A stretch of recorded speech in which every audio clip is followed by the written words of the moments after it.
The following is a Kingfisher Media production.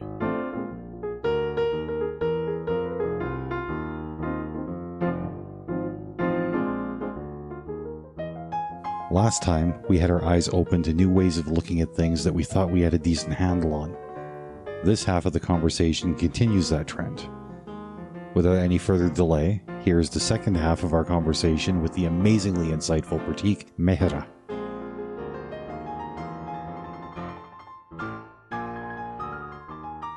Expectations, let's put it into the frame of expectations. Have you fulfilled your expectations first and the other person's expectations also? If you have, you will never feel disappointed or let's say guilt. That's an interesting perspective. Yeah. And what matters more is let's not go out now. Let's try and get inside. Are you the person the other person should be loved? I mean, that the other person should love? Are you growing in yourself also? These are things I think that too often people forget to consider. Mm-hmm. Exactly. You should keep looking inside yourself that am I the person? Am I the right person for this person who loves me? Am I growing as a human? Am I growing as a lover or as a husband? That is what most of the people forget. And that is what I feel gets you into disappointment. It's not the expectation. Expectation will always be there from both the parties. Mm-hmm. What do you say? No, I think, you're absolutely right. I hadn't actually thought about it in this way before. So I can't say that, hey, I'm in agreement with you, and I have been. I think you've really changed my perspective on this particular issue. Yeah, thank you so much, first of all. But I personally, I've always felt this thing that people, mistake this expectation word. You expect more from yourself, or let's say you should expect more from yourself rather than expecting more from the other. What do you say? No, you absolutely should. I think really what's changed for me is I've always believed that people should always be trying to grow and improve. Of course, we should be considerate of the people in our lives, most specifically with our spouse or with our close romantic interests. But I think that if I'm going to be honest, I have prioritized my own feelings about these connections more than I've prioritized the other people in my life, because I've always, I think, looked at love as sort of more of a selfish thing. No matter how hard we try to make it about the other person, at some point I always believed that this is all about, at least subconsciously, us prioritizing what we're taking away from the situation. But listening to your words, it makes me realize that even if love is as selfish as I had previously thought, there's still great incentive for us to prioritize the other person, because in doing so, in building them up, all we're doing is ensuring that they will reciprocate and give us these things that we so desperately crave. In fact, I would add on to this, Fisher. You can offer someone only what you have with you. So if you have love and respect for yourself, that's the only thing you can offer to the other person.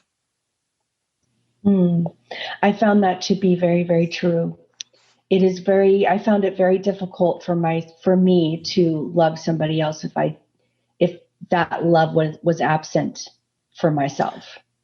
Exactly. I think a female can understand it far better rather than a male, because male are more kiddish, I feel, and they have lots and lots of expectations from the female, but a female is more always into that sacrificing mode. So, so you can connect with that a little better. But this is something which everybody should think about, that if I love myself, I can only offer love. If I start hating myself unknowingly, I might love someone, but unknowingly, the emotions which I have with me are hatred, or let's say jealousy, or let's say disrespect from my own self. I'll give the same thing to my partner as well. This is something that Alexis has said to me many times in the time that we've been together, is that I need to learn how to practice self-love. And I've always struggled with that because I don't understand how to make that work. And she's tried many times to explain to me sort of from a female perspective, how to practice self-love. But I'm curious, Prateek, like how do you practice self-love, or how do you recommend that somebody like me should do it? I think your partner is teaching you well, I must say, first of all. She's wonderful. I'll have to admit.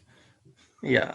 So I think that is where you should understand. If your partner is teaching you, you grow with time, as I told you, you evolve, and you should listen. A good listener is always a good speaker, they say, and when you listen, you learn. And when you learn, you can communicate. And when you communicate, you will definitely be a better person, a more respect-worthy person in your own eyes. So what kind of advice would you give to AC about how to practice self-care and self-love on a daily basis? I think if someone is living his life, he is loving himself. Is AC living his own life? When I say own life, means your life, what you want to do, not the emotions which you have gathered through time, not the learning which you have gathered all throughout your life, but exactly what you always wanted to do. That actually makes a lot of sense. If you don't mind me interrupting briefly here, just definitely not to the points that you've made so far, I think that if I look at the times of my life where I've had the most problem liking myself or loving myself, these are times when I'm overwhelmed with resentment because I'm trying to fulfill the obligations that are placed on me rather than pursuing the things that are important to me. You get that? Yeah. You get that? I'm actually I'm on the verge of tears right now because this is such a profound realization. Thank you for that. It's an honor, Fisher. And I'm sure even in your current relationship, you will learn a lot once you realize that I have to live my life. And a happy person, as I told you, a happy person, a self-content person can only offer love and respect to himself and to others. Yeah, I'm kind of at a place in my life where I'm dealing with the same thing. I'm juggling between what I can do, but that's not really going to support the life that I need to live for myself. And so I feel like it's always a struggle living the life that is available to me, or living, fighting hard to live the life that I know I need to live in order to be my best self. Yeah, please continue. Oh no, is that what you mean? Because that's kind of how I feel. Yeah, I think that's where the expectation word comes into picture. You expect something, and reality is a little different from what you're expecting. So everyone in this entire world, I feel my own concept of spirituality somewhere also sticks to this, or somewhere also revolves around this fact that spirituality is there because people expect something and reality is a little different from their expectation. And the entire fight between your expectation and reality is where people come into the picture. People is where the spirituality focuses you, tries to explain it, and you go into that direction. So while you are expecting something from your life, Alexis, and something else is happening, I would still say that my suggestion to you is just keep calm. Let things happen. That is what will give you contentment. That is what will give you happiness. That is what will push you in the right direction. And trust nature, the entire nature. If you believe in God, your God or anyone's God, I believe in the entire nature. This entire nature will definitely support you and push you in the right direction. What is best for you? Yeah, I definitely feel like I'm learning to ride the waves instead of going against them because they're always changing. Like you said earlier, people are always learning, people are always growing, changing, and so is our circumstance. Even going against the waves is not a big issue, but it should come from within. As I told you, it should not be a forced thing. It should not be something which we learn from motivational speakers and which we learn from the books we read, or which we learn from our uncles and aunts who have achieved something in their lives. We try to follow them. If it is coming from within, riding against the waves is not a problem. Okay, I'll keep that in mind. Yeah. You are listening to What I Like About You. Please remember to like, follow, and share.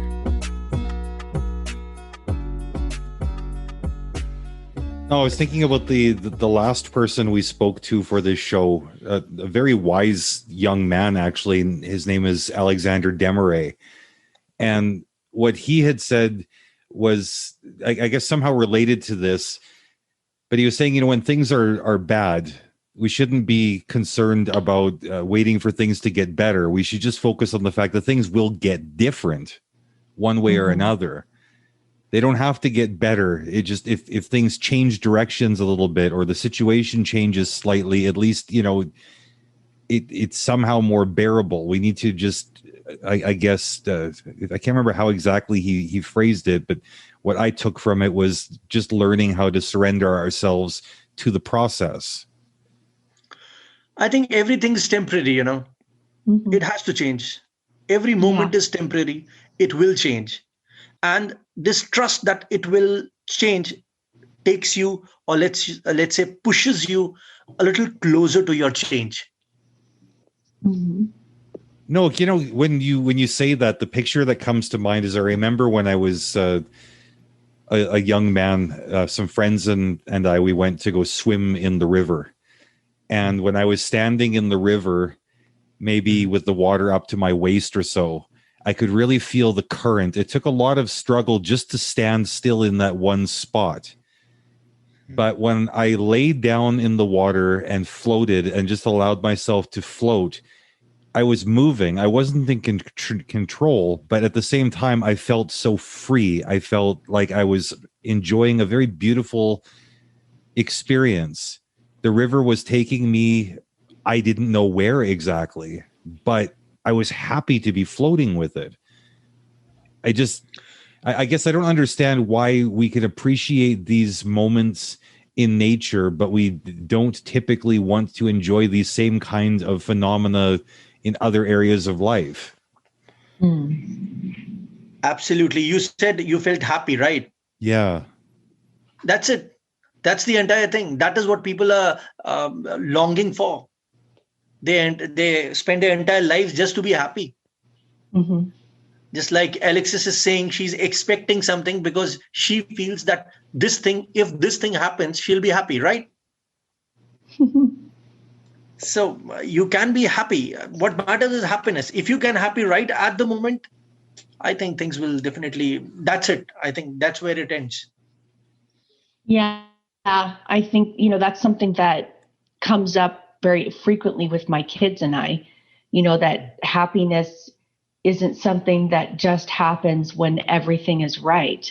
Happiness, is often, an attitude, often of acceptance, because then we release the struggle of trying to make everything perfect and ideal, instead of, like AC was saying, just giving yourself to the situation, kind of seeing where, let it take you somewhere. Yeah, Alexis, I feel that people do not trust nature. People do not trust themselves. We have this faith, we have this thought process that if we do not do anything, nothing will happen. However, I feel you are just into a software where you have to do something, and whatever is happening is exactly what will happen. I told you my master says this, calls it that as let the happening happen. That would make for a fun T-shirt. Yeah. We'll have to quote you on that. Yeah, that's a nice thought. Yeah. But think on those lines. Let the happening happen. And when the happening happens, you will automatically realize, I mean, this is what you realize by the time you struggle for something. When you get it, you might feel happy, but then deep down you also know, bus, that was it. That's it. First, second, if you don't get it through time, you will realize probably that was not meant to be. So let the happening happen. And if that happening, whatever happens will definitely make you happy if you do not put your ego in between, if you do not put your own thought process in between. Yeah. Okay, so I hate to be the one to say this, but we're getting towards the end of our time here. Oh. I'd like to try something a little different compared to what we've been doing so far. I'm going to have to exclude myself from this exercise, Prateek and Alexis, only because, Prateek and I and Alexis and I, we're connected, but Prateek and Alexis, you began this conversation as strangers. And I'm going to play off of the name of the show, what I like about you. And I think because Prateek is our guest, I will let him go second. But Alexis, you came into this not knowing anything about Prateek except for the name of his podcast. Yeah. What do you after talking to him and getting to connect with him a little bit, what do you like about Prateek? Well, one thing I noticed very, very quickly after we started talking was he has a great sense of humor. You have a great sense of humor, Prateek. I mean, I was laughing at some of the things you were saying because it's so obvious, but you have such a kind of a natural way of, expressing some of these things, that I wish more people could adopt. And so that was something that I discovered. I like that you have a sense of humor. I like that you take complicated things and make them into an easy to swallow tablet. That's very digestible and and enjoyable. I've really, really enjoyed our conversation, I have to say. And Prateek, Alex, same question for you. What do you like about Alexis? First of all, I would say thanks to Alexis. Wonderful words, and these are one of the best words I've ever heard from anyone. And from abroad is like, again, it's cross-border love, which I'm getting from you guys. So thank you so much. As far as my thought process for Alexis is concerned, I feel that your voice, I would connect. The first thing I connect with is obviously the voice.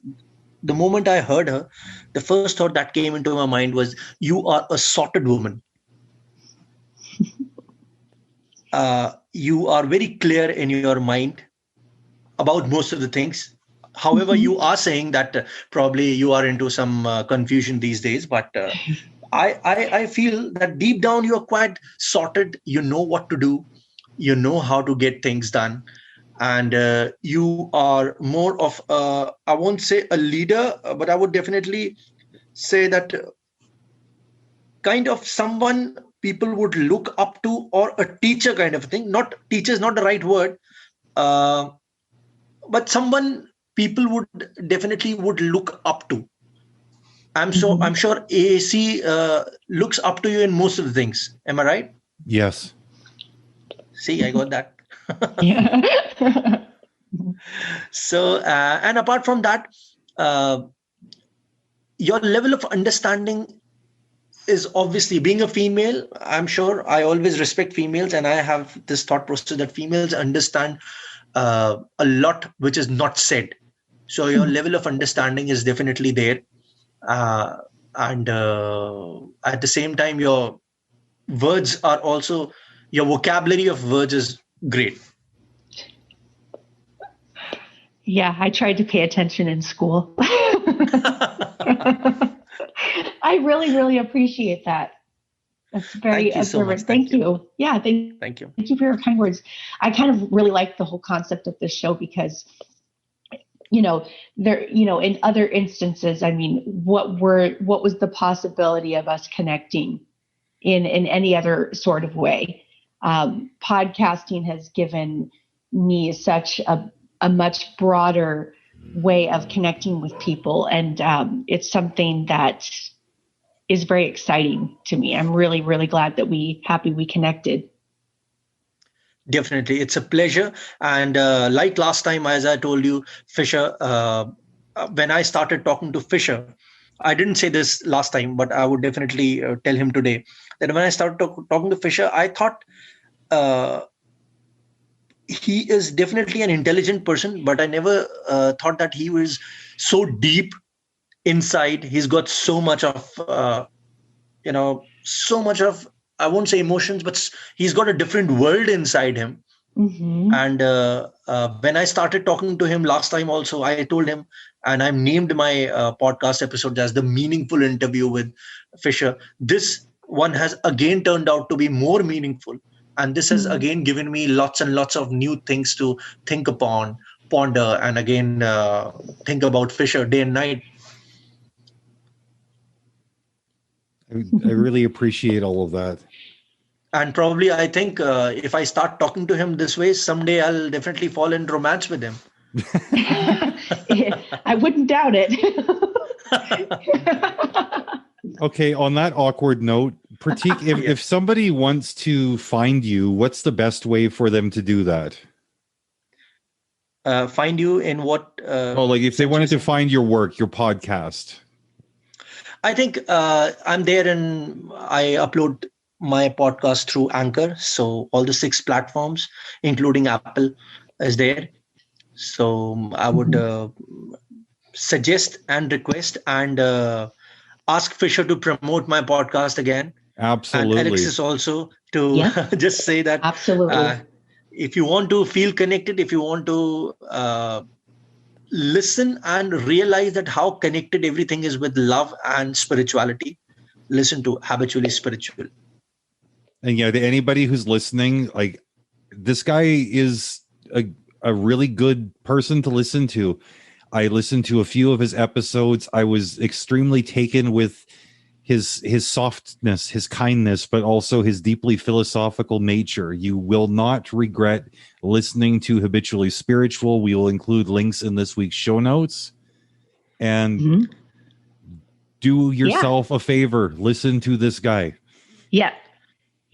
Thank you. Thank Prateek you so much. Mehra. Yeah. Did I get that right? Yeah. Bingo. You guessed that. So thank you so much. Thank you so much, both of you guys. So listening to my podcast and promoting it equally. And obviously the connection between 3 of us is awesome. I've never felt so good connection, from somebody across borders. So I think it's too good for me. It's huge. It's awesome. All right. Same Thanks for being on the show, Prateek. Thanks. Thank you so much again. And I wish you all the luck for this show and other 2 shows as well. All the best. You.